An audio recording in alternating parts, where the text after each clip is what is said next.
evaluate the indefinite integral. The integral of 2 over x squared x to the 2/3 power dx, where f of 27 equals 21. So this portion right here is really important.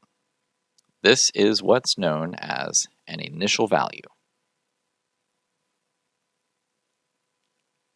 An initial value, what that tells me is out of all the potential curves that could be the antiderivative of the function, I want the one curve, and there's only one, that's going to pass through this particular point. So normally when we answer antiderivatives, we have a plus c tacked on to the end. That's called a general solution.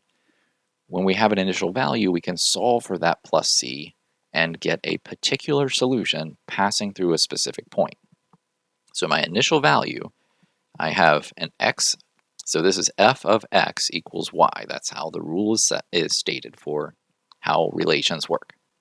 So x is 27 and y is 21.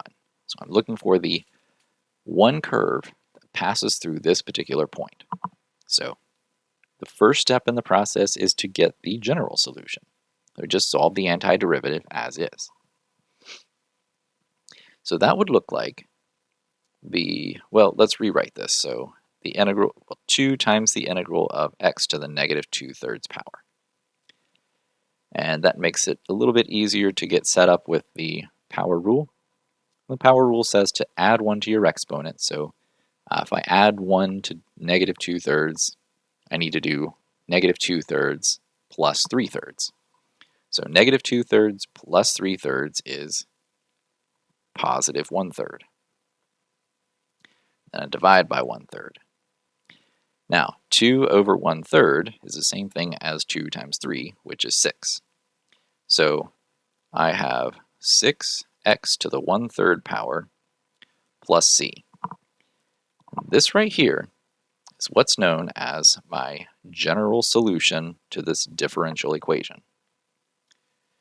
And the general solution solves for a function, f of x, and what I want is the one particular solution that passes through the point 27, 21.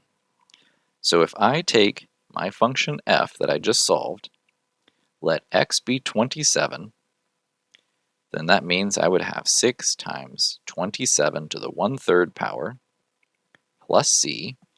What does that equal? Well, we know it equals 21 because that's given. So this portion of the problem right here, well, a little bit further over, there we go, sets up an equation where the only variable that remains is c. So now we're allowed to solve for that value c. So 27 to the 1/3 power, that's the same thing as the cube root of 27. The cube root of 27 is 3. So 6 times 3 plus c is equal to 21. 6 times 3 is 18. If I subtract 18 from both sides, I get c is equal to 3.